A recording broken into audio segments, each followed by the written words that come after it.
up everyone, Mandy here from On They Grow, and today I'm actually going to be going over our first video about edible flowers. So we are going to be growing these hydroponically for this video because I'm going to be growing them inside of this system here behind me. But most of all that I'm saying in this video can be applied to soil as well. You're just going to be using a different type of medium. So let's go ahead and bring CJ in closer so we can go over the first important part, which is our seeds. So for this grow, I wanted to use some of my favorites, which are 3 different varieties of viola. And then I also have 2 different types of marigold as well.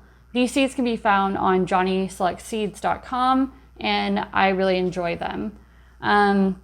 I'm also going to be doing a kale and collard as well because I really miss growing them. We used to grow them all the time, so I'm going to go ahead and start these at the same time. So the next important part is what you're going to actually need to grow these. So if you come over here, we have all that set up. So first, you're going to need your grow medium, which I'm using these. It's a Rockwool cube little sheet.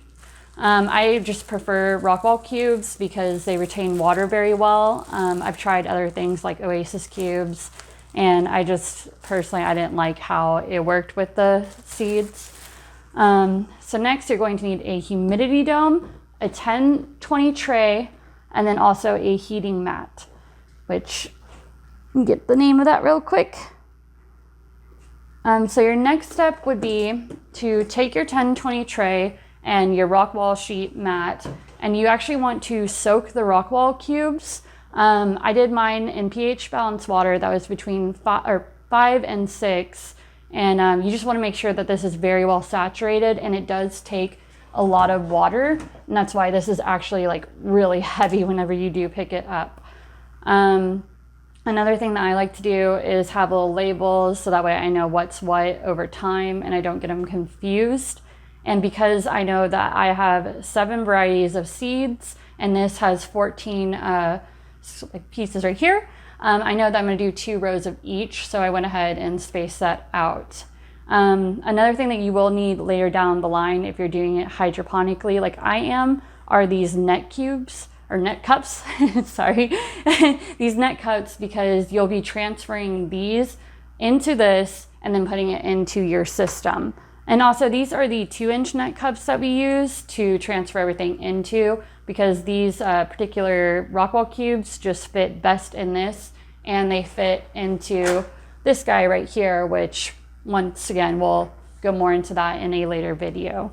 So, something that I also went ahead and pre-did on top of soaking this is sometimes these little holes are kind of closed up. So I like to take a little toothpick and just kind of do this to them. And that way it's easier for whenever I am seeding them, so I don't have to stop each time and try to do that. Your next step is actually the easiest part. So now you're just going to take whatever seed it is that you decide to start with, which for me, I'm going to start with these Penny All Season, and you just open up your bag, and I like to do it by hand. Just pour a little bit. Oh, probably check if you looked inside there first. These ones come in another bag, but you'll just open that up.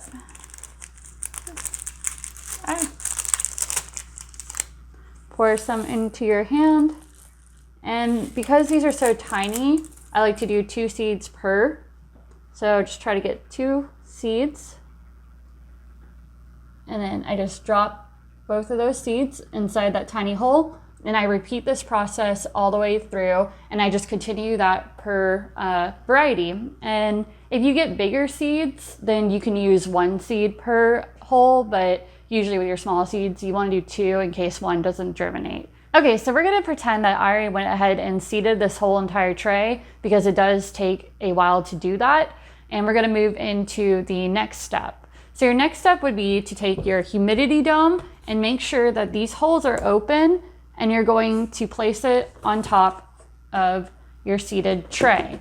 The reason why you wanna keep those open is because next you will be putting this guy underneath, which is your heating mat, and you're gonna turn that on And you want to make sure that you have good aeration, because otherwise you will run into problems like mold and so on.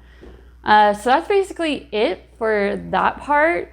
You just want to make sure that over the next few days that you're kind of checking in on this every once in a while and making sure that they're not drying out, because if they dry out, then you're just not going to see any kind of germination.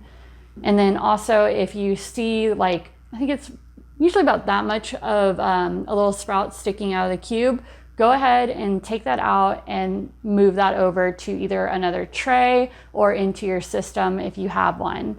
And you just kind of repeat that until you see everything's pretty much germinated. You might get a few that don't germinate, and that's completely okay. But yeah, it's just that simple. Okay, so this is just part one of our edible flower grow, and this is really about the germination and seeding your tray. So from here on out, in about 2 weeks probably, we'll be doing another update once we start to see little sprouts on this, and we'll be moving into more aspects of this grow. So that's it for today.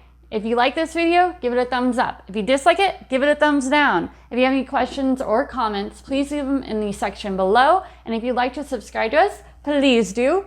And if you'd like to follow us on Instagram, we are at On The Grow Farms. Thank you and have a great day.